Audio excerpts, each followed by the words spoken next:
নিয়ে ঘটনা বা দুর্ঘটনা যাই বলি, ফেসবুক স্ট্যাটাস দিয়ে আমরা অনেকেই দুর্ঘটনায় পড়ি। সেটি একটু দুর্ঘটনা বলা যেতে পারে। একজন কবি ছড়া লিখে ফেসবুকে দেওয়ার পরে কি ঘটেছিল শুনবো। আসিফ ইমতাজ রবির কবিতা ফুলকপি।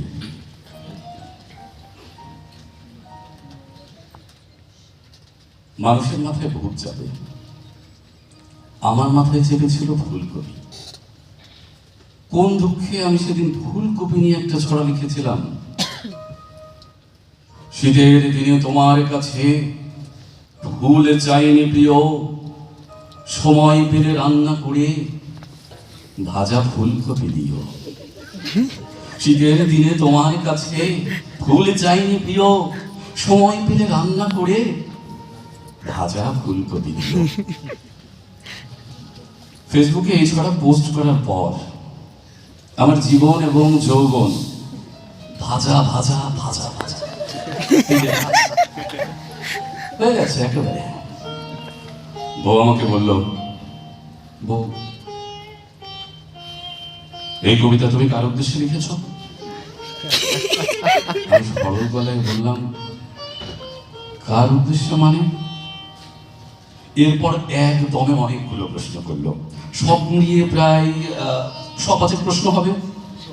সবকটা প্রশ্ন আমার মনে নেই, অল্প কয়েকটা মনে আছে। যেমন ধরেন, প্রথম লাইনে একটা শব্দ আছে প্রিয়। কে তোমার প্রিয়? কে তোমাকে ফুল দেয়? কেন দেয়? কিভাবে দেয়? কোথায় দেয়? দিনে কয়বার দেয়? কি ফুল দেয়? আর কি কি দেয়? কি কি দিতে বাকি রাখছে? তাজা ফুল নাকি প্লাস্টিকের ফুল? কার কাছে তুমি এই ফুলের বদলে ফুলকপি চাইছো? হ্যাঁ, ফুলকপি চাইতে গেলে কেমন? কাঁচা ফুলকপি না চেয়ে রান্না করা ফুলকপি কেন চাইলে? অন্য কোনো মেয়ে কেন তোমার ফুলকপি রাঁধবে?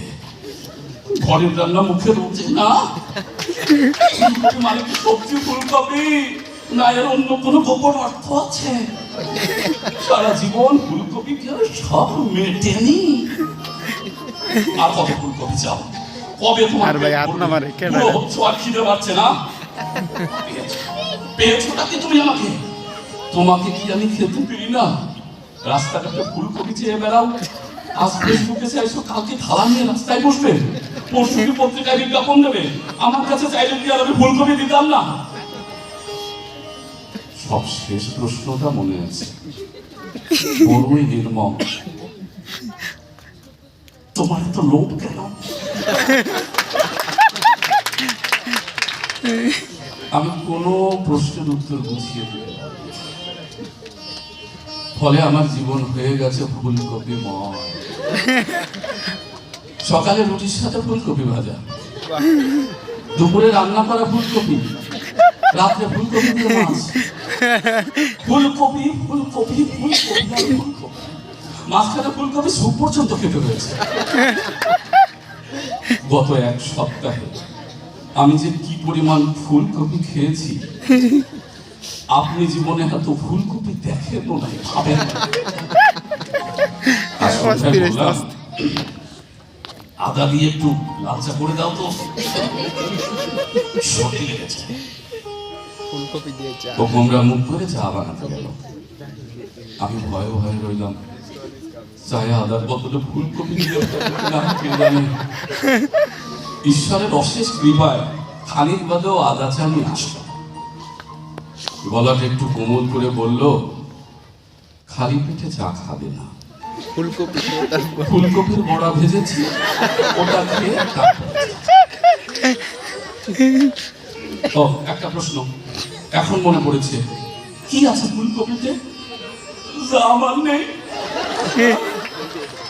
ও, আর একটা প্রশ্ন এখন মনে পড়লো। এখন সত্যি করে বলো তো, আমাকে না জানিয়ে তুমি এখন পর্যন্ত কতগুলো ফুলকপি খেয়েছো লুকিয়ে?